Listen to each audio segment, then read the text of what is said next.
It was a crisp April morning in 1992 when Sidney Rizzo left his New Jersey home for what should have been another routine day at the Exxon headquarters in Florham Park.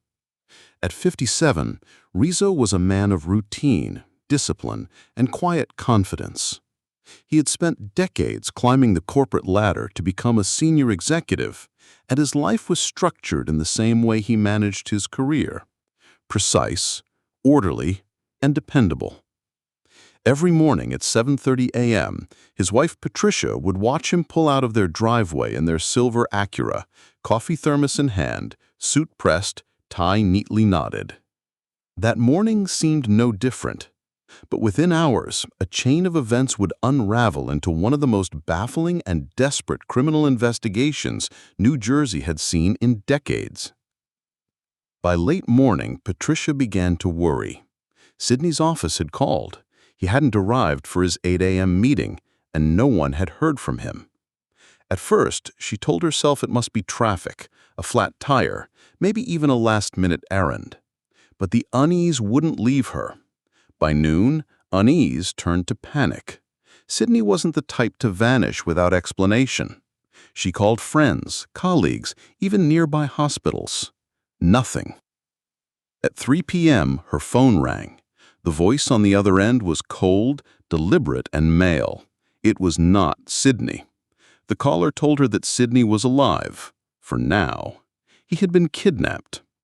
The man demanded $18,500 in ransom, a strange number, oddly specific.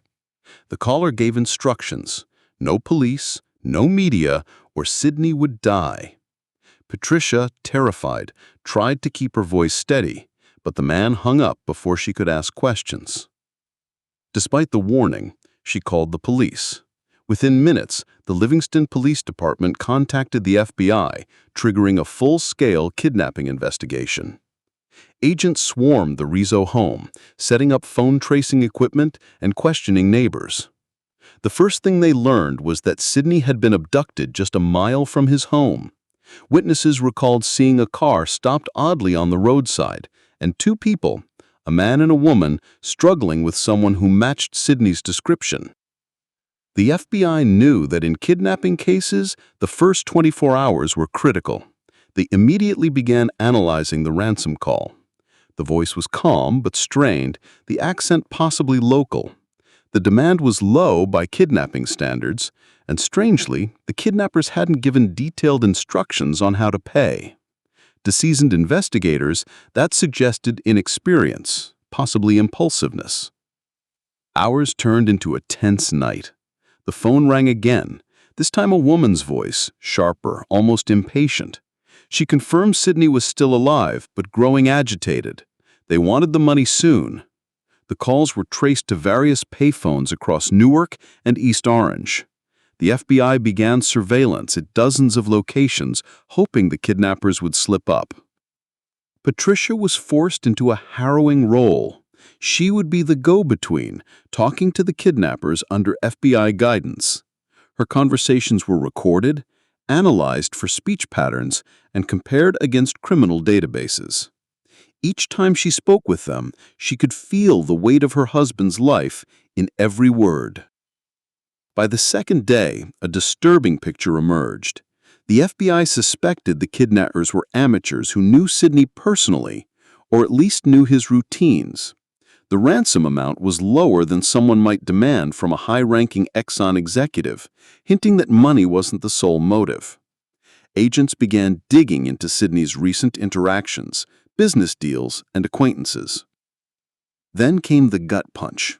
In one of the calls, the woman let something slip, a reference to your company man not following orders.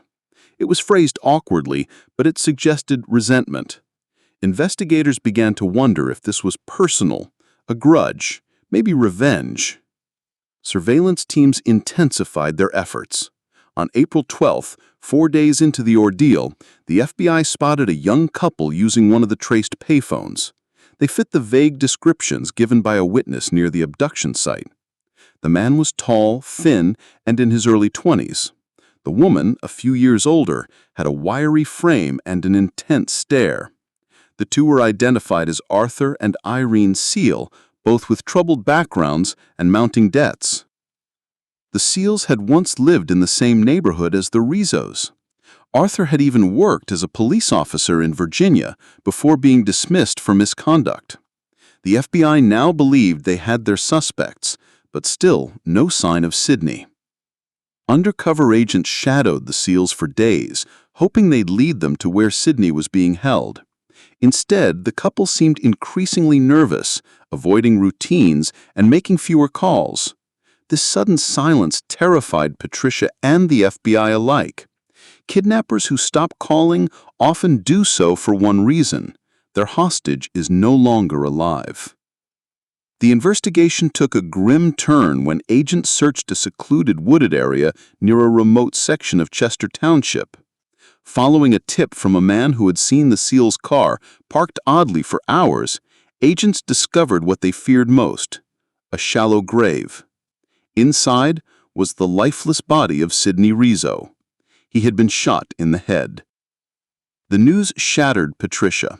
The FBI had to break it to her gently, explaining that based on the timeline and condition of the body, Sidney may have been killed within hours of the abduction, possibly even before the first ransom call.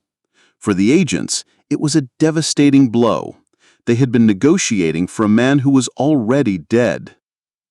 The Seals were arrested soon after, cornered in a cheap motel. Evidence in their room was damning: maps with marked locations, payphone numbers, a .22 caliber revolver matching the bullet found in Sidney's skull, and even a written script for their ransom calls. Interviews revealed the disturbing truth.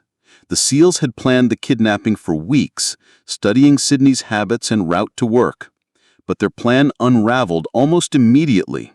Sidney fought back when Arthur tried to force him into the car.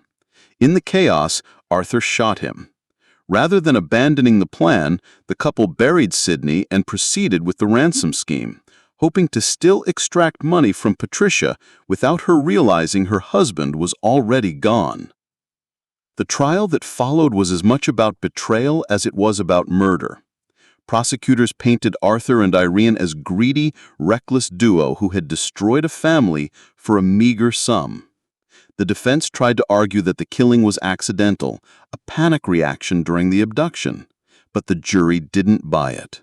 Both were convicted of murder and sentenced to life in prison without parole. For Patricia, the trial was both closure and renewed pain. She had been forced to relive the phone calls, the hope she clung to during those days, and the crushing moment she learned it had all been a cruel deception. Friends said she never fully recovered, though she became a quiet advocate for stronger laws against kidnapping. The case left a deep mark on the FBI agents as well. Many spoke of the frustration of being manipulated by kidnappers who had no intention of keeping their victim alive. The use of a low ransom demand, the amateur mistakes, and the involvement of a former law enforcement officer made it a cautionary case in FBI training for years. Even now, decades later, the abduction and murder of Sidney Rizzo is remembered as a grim lesson in the fragility of life and the cruelty of human greed. In the space of a single morning, a man who had built a lifetime of stability and success was stolen from his family, not for millions, not for power, but for less than the price of a used car. And behind it all was the haunting truth that sometimes evil comes from the most unexpected places, from people you once passed on the street without a second thought.